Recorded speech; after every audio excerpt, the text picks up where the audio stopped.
Students, अब हम लोग कार्टेशियन प्रोडक्ट ऑफ सेट्स की बात करेंगे।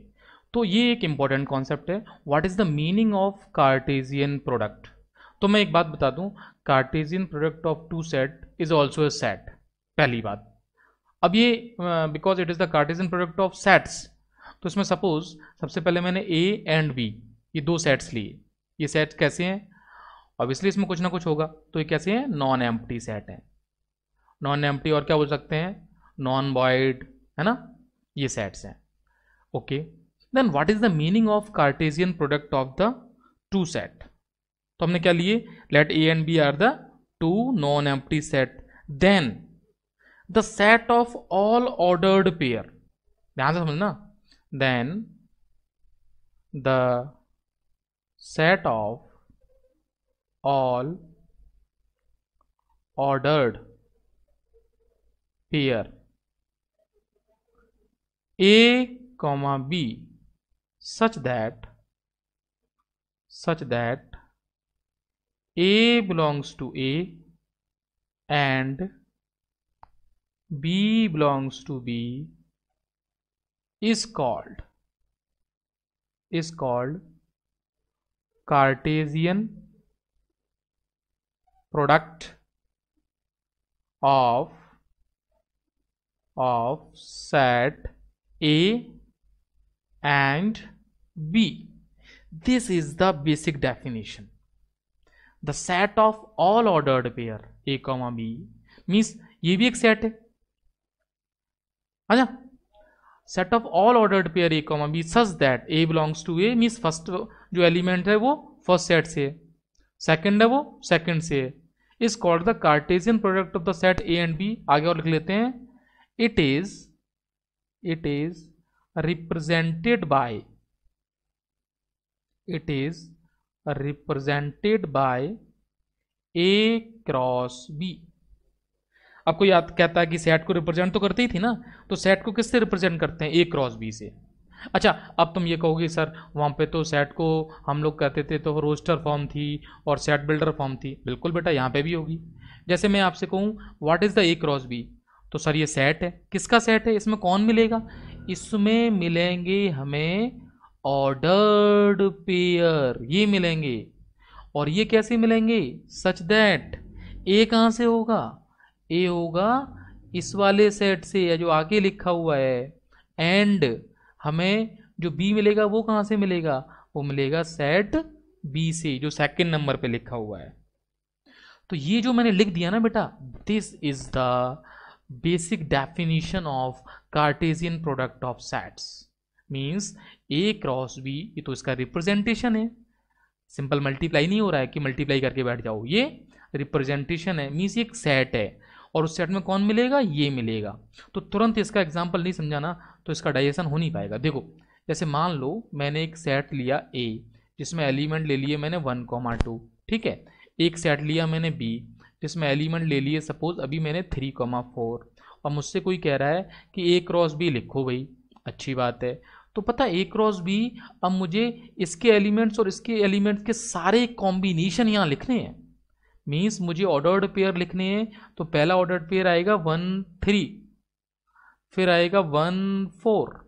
अब ये मत कहना सर 1, 4 पहले लिख लें, वो लिख सकते हो, वो तुम्हें पता है कि सेट की डेफिनेशन होती है कि यहां पर ऑर्डरिंग इंपॉर्टेंट नहीं होती। ये तो एलिमेंट हुआ ना बेटा, एक ये दूसरा एलिमेंट हुआ। मींस तुम ये कह सकते हो कि जो ए क्रॉस बी है ना, उसके एलिमेंट्स खुद क्या है? ऑर्डर्ड पेयर है। Got it? फिर क्या आएगा? 2, 4, चलो 4 पहले लिख देता हूं, फिर 2, 4, 2, 3, ये बना है ए क्रॉस बी।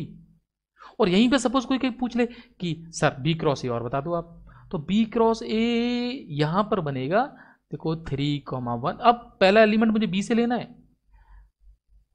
पहला मैंने 3, 1 लिया, 3, 2 ले लो, फिर 4, मैं 1 लूंगा और 4, 2 ले लूंगा। यस, ये ए क्रॉस बी है, ये वाला ये बी क्रॉस ए है। अच्छा, कोई देख के बताइए कि ए क्रॉस बी क्रॉस ए के इक्वल है क्या?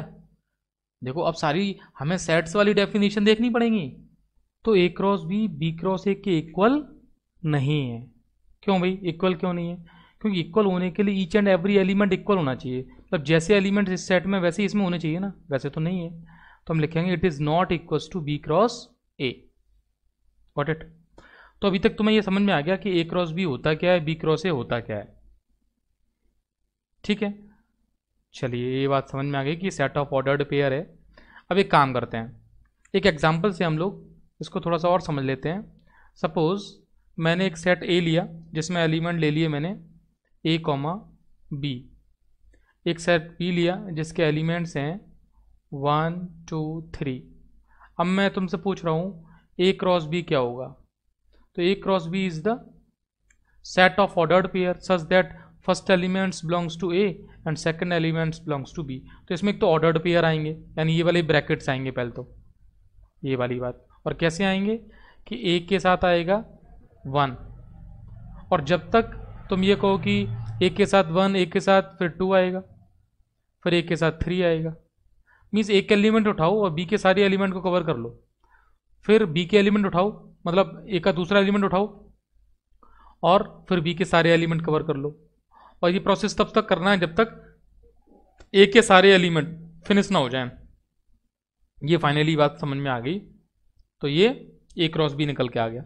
अच्छा, कोई इसमें पूछता कि ए क्रॉस ए बताओ भाई, तो अब ये कॉमन सेंस है कि ए क्रॉस ए में ए के साथ मुझे ए ही लेना है, मतलब ए कॉमा बी लिखा हुआ है, तो यहाँ पे क्या बनेगा, यहाँ पे आएगा ए कॉमा ए, फिर ए कॉमा बी, फिर बी कॉमा ए, और फिर बी कॉमा बी, ये आ जाएगा। कोई कहेगा बी क्रॉस बी बताओ, तो बी क्रॉस बी आ जाएगा, सेम प्रोसेस। तो बात समझ में आ गई। तो ये तो हो गया fundamental of Cartesian product of two sets. ठीक है, अच्छा तो एक बात बताओ, कोई तुमसे ये कहे कि भाई ए सेट है जिसमें कोई भी एलिमेंट नहीं है, फाई है, ये नोट डाल के लिख लेते हैं इसको, और बी में भी एलिमेंट, मतलब बी सेट जो है वो भी नल सेट है, कोई भी एलिमेंट नहीं है, तो बताओ ए क्रॉस बी क्या होगा। तो कॉमन सेंस से ए क्रॉस बी नल सेट हो जाएगा, क्योंकि ए क्रॉस बी में भी क्या होने वाला है, कुछ नहीं होने वाला है। बात समझ में आ गई। तो ये फंडामेंटल हमने किसका देखा, बोलो, कार्टेशियन प्रोडक्ट ऑफ सेट्स, उसके एग्जांपल्स देख लिए, उसकी बातें समझ में आ गई। अच्छा, अब तुमसे कोई ये कहे कि भाई कार्टेशियन प्रोडक्ट, तो ये तो 2 सेट्स का हो गया सर, अब 3 सेट्स के लिए कार्टेशियन प्रोडक्ट बताओ for the 3 sets, means you can say Cartesian product of या फॉर 3 सेट्स, इसकी बात करो 3 सेट्स के लिए। तो 3 सेट्स के लिए हम ए बी सी ले लेते हैं, let A B C are the non empty set.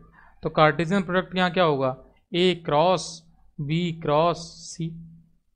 तो इसमें क्या करोगे, तो इसका तरीका भी वही है कि पहले ए क्रॉस बी कर लो, फिर सी के साथ कर लो, या फिर ये कर लो। अब देखो जो मैं बोल रहा हूँ इसका मतलब है, मैंने पता एक चीज़ यूज़ कर ली इसमें कि ए क्रॉस बी क्रॉस सी, ये जो एसोसिएटिव लॉ को फॉलो करता है, देखो याद करो एसोसिएटिव लॉ का फंडा है ना।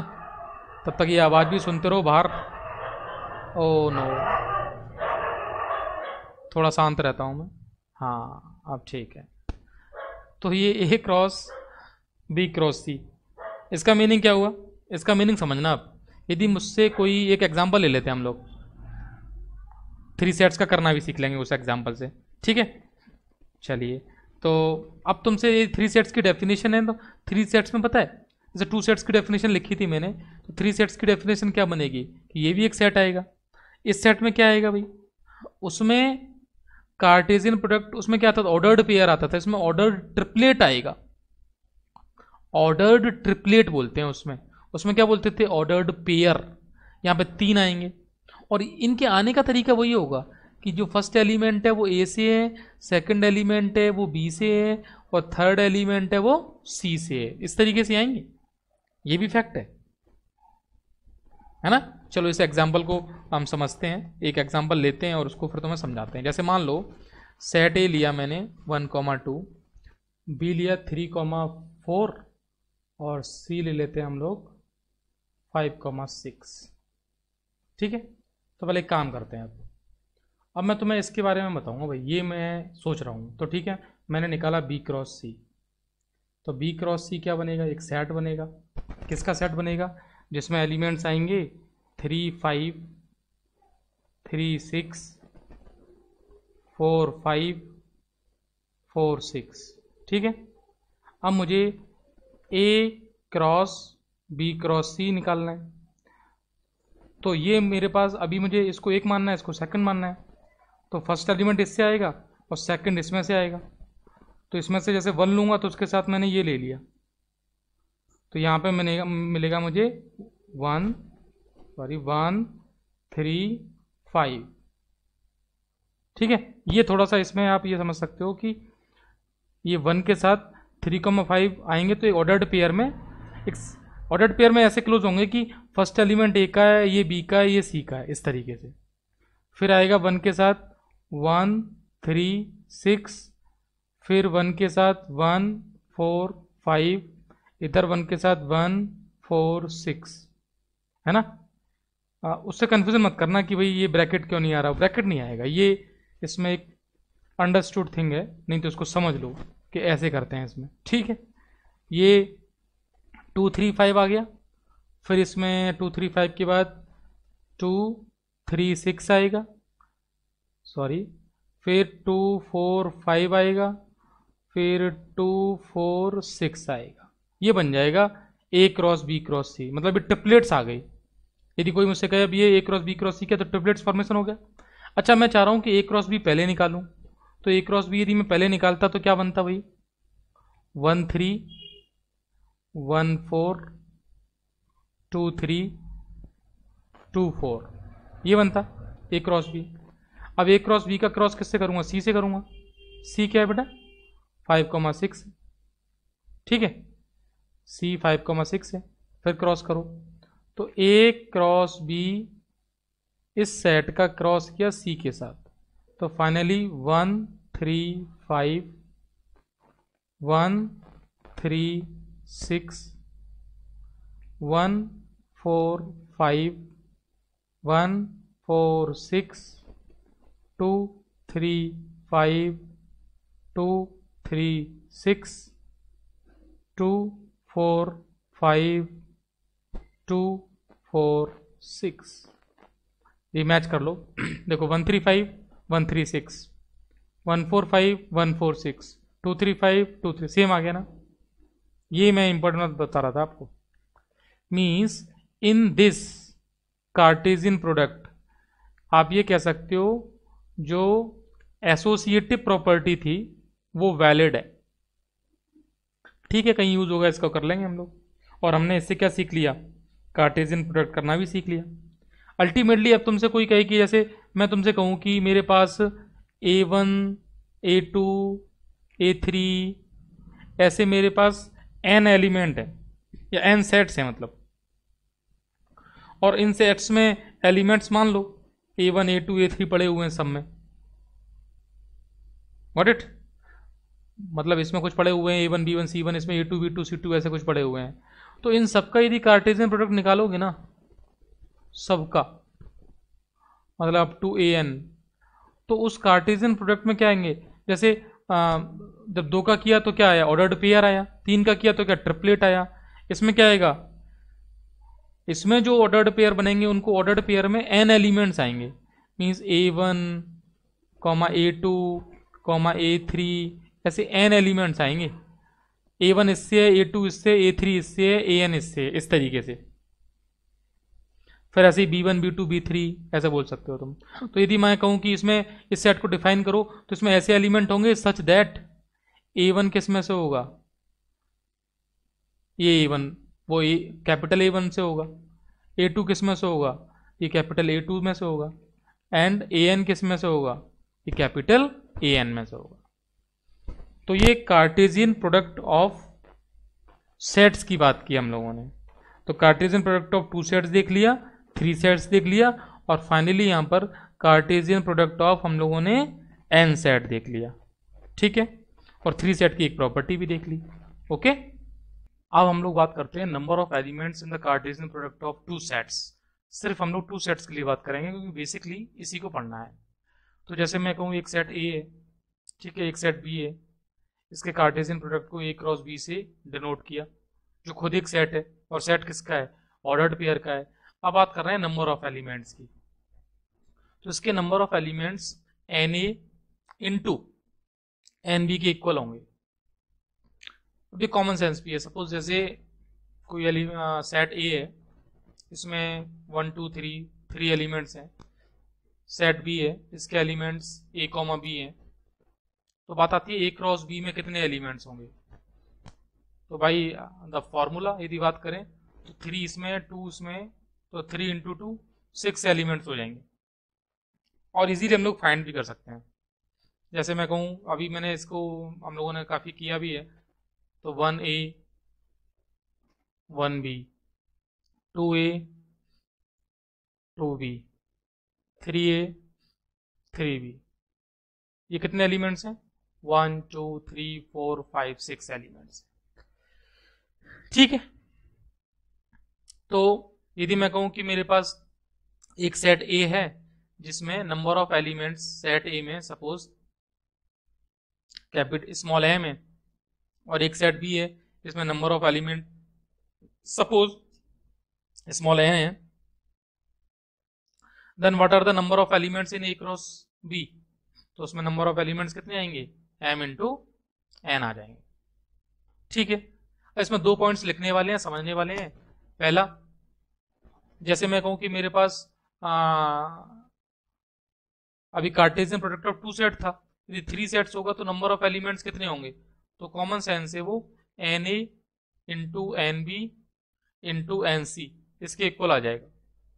तो इसको नोट डाल के नोट किया सकता है, नोट नंबर 1 मान लो। अच्छा, कोई कहे कि मेरे पास एक ऐसा सेट है जिसमें इनफाइनाइट एलिमेंट्स हैं और दूसरा है उसमें भी इनफाइनाइट है, तो ऑब्वियसली इनफाइनाइट एलिमेंट्स हैं यदि ए और बी में, तो यहाँ पर ए क्रॉस बी में भी कितने एलिमेंट्स होंगे, इनफाइनाइट ही होंगे भाई, जब इनफाइनाइट एलिमेंट का सेट ही है तो ultimately number of elements in the Cartesian product of 2 sets की जो बात कर रहे थे वो एम एन हो गया, सिंपल सी बात क्यों हो गई, ठीक बात है। ए क्रॉस बी में कितने एलिमेंट्स होंगे, एम एन एलिमेंट्स होंगे। छोटा सा कॉन्सेप्ट है, उसको दिमाग में फिट रखना है, ठीक है भाई। अब हम लोग कार्टेशियन प्रोडक्ट ऑफ सेट्स को रिप्रेजेंटेशन की बात करते हैं। तो ग्राफिकली रिप्रेजेंटेशन में 2 मेथड्स यूज कर सकते हैं एक्चुअली। एक को बोलते हैं हम लोग लैटिस प्रेजेंटेशन, और यू कैन से रिप्रेजेंटेशन। क्या मीनिंग है भाई लैटिस रिप्रेजेंटेशन का? अच्छा, लैटिस रिप्रेजेंटेशन में हमें क्या करना है, सपोज जैसे मुझे कोई सेट दिया जाए ए जिसमें एलिमेंट्स हैं 1 2 3, सपोज एक सेट मुझे बी मिला है जिसमें एलिमेंट्स हैं ए बी, तो मैं क्या करूँगा, एक वर्टिकल लाइन ड्रॉ करूँगा, ठीक है, और एक हॉरिजॉन्टल लाइन, और मैं सपोज यहाँ पर ये मैंने हॉरिजॉन्टल लाइन ले ली जस्ट लाइक एक्स और वाई एक्सिस, इसको ऑरिजिन डिनोट कर लेंगे यहाँ पे, ठीक है। अब यहाँ पर जो you can say x axis जो है और ये वाई एक्सिस है, ठीक है, इसी के अलोंग तो एक्स एक्सिस पर जो नंबर्स मतलब एलिमेंट्स आएंगे वो सेट ए के आ जाएंगे। तो जैसे यहाँ सपोज 1 ले लिया मैंने, यहाँ 2 ले लिया, यहाँ 3 ले लिया, और जो वाई एक्सिस है उसमें सेट बी के एलिमेंट्स आ जाएंगे, सपोज ए आ गया यहाँ पे, बी आ गया यहाँ पे। अब मुझे 1, ए लिखना है तो 1, ए मुझे यहाँ बनाना है, 1, ए मुझे लिखना है 2, ए तो 2, ए मुझे यहाँ बनाना है, और 3, ए मुझे यहाँ बनाना है। ऐसे ही मुझे 1, बी यहाँ बनाएगा, यहाँ आ जाएगा पॉइंट, यहाँ पे 2, बी आ जाएगा, और यहाँ पे 3, बी आ जाएगा। Means this is called lattice representation of A cross B. तो ए क्रॉस बी को, उस सेट को लैटिस फॉर्म में, तो सेट तो यही था ना, 1A 1B 2A 2B, yes और नो। फर्स्ट एलिमेंट कहाँ से था, सेट ए से था, और सेकंड एलिमेंट कहाँ से था, सेट बी से था। तो इस रिप्रेजेंटेशन को हमने एक तरह से 2D में रिप्रेजेंट कर लिया। लेकिन अभी मैं क्या बोलूँगा कि एक्स एक्सिस के अलोंग कौन से एलिमेंट्स आ रहे हैं जो सेट ए के हैं, वाई एक्सिस के अलोंग कौन से एलिमेंट्स आ रहे हैं जो सेट बी के हैं, और इस रिप्रेजेंटेशन को हम लोगों ने क्या बोला, lattice representation. Basically graphically representation में इसी को डिनोट करते हैं, ऐसा मान सकते हैं। कुछ बुक्स में ग्राफिकल के अंदर इसी की बात करते हैं। और सेकंड रिप्रेजेंटेशन को बोलते हैं वो डायग्रामेटिकली रिप्रेजेंटेशन, जिसको एरो फॉर्म से भी कुछ लोग कहते हैं एरो रिप्रेजेंटेशन। तो या तो उसको लिख लो एरो या फिर डायग्रामेटिकल रिप्रेजेंटेशन, एक ही बात है, ठीक है। डायग्रामेटिक रिप्रेजेंटेशन ये सेकंड पार्ट हो गया रिप्रेजेंटेशन, हालांकि डायग्राम तो उसमें ही बनना है, ठीक है। तो डायग्रामेटिकल रिप्रेजेंटेशन में क्या करेंगे हम लोग, अब जैसे वही सेट था अपना ए और बी वाला, उसी एग्जांपल को ले लेते हैं। 1 2 3 सेट बी में क्या है ए कॉमा बी, और इसका दूसरा नाम मैंने क्या बताया था, एरो रिप्रेजेंटेशन, क्योंकि इसमें एरो डायग्राम बनेंगे तो इसको एरो प्रेजेंटेशन या एरो रिप्रेजेंटेशन भी कहते हैं। तो यहाँ सेट ए के करस्पॉन्डिंग मुझे एक ये बनाना है, इसको सेट के रिप्रेजेंटेशन में हमें पता ही है, ढंग से देखा है हमने, एरो रिप्रेजेंटेशन इसी को बोलते हैं। तो इसमें क्या आएंगे 1 2 3 सेट ए के एलिमेंट्स आ जाएंगे। सेम प्रोसेस से एक मुझे सेटअप इधर बनाना है और इसमें सेट बी के एलिमेंट्स आ जाएंगे ए और बी। अब मुझे इसके करस्पॉन्डिंग एरो डायग्राम बनाना है, तो ये मैंने बना दिया। ऐसे ही 2 के करस्पॉन्डिंग आ जाएगा यहाँ पे, ये मान लो डॉट डॉट डॉट से बना दिया 2 के करस्पॉन्डिंग। ऐसे ही 1 का बी पे जाएगा तो वो डार्क बना दो, और 2 का जो बी पे जाएगा उसको डॉट डॉट डॉट से बना दो। सी का मतलब 3 का जाएगा, अब उसको चलो ऐसे बना देते हैं, ये ए पे गया और इसका बी पे जाएगा वो ऐसे, ठीक है। इसको क्या बोलते हैं हम लोग, एरो रिप्रेजेंटेशन और डायग्रामेटिकल रिप्रेजेंटेशन। Got it. तो सिंपल से 2 टाइप्स ऑफ रिप्रेजेंटेशन देखे हम लोगों ने ग्राफिकली में। पहला कौन सा था, लैटिस रिप्रेजेंटेशन, और सेकंड एरो रिप्रेजेंटेशन। ओके।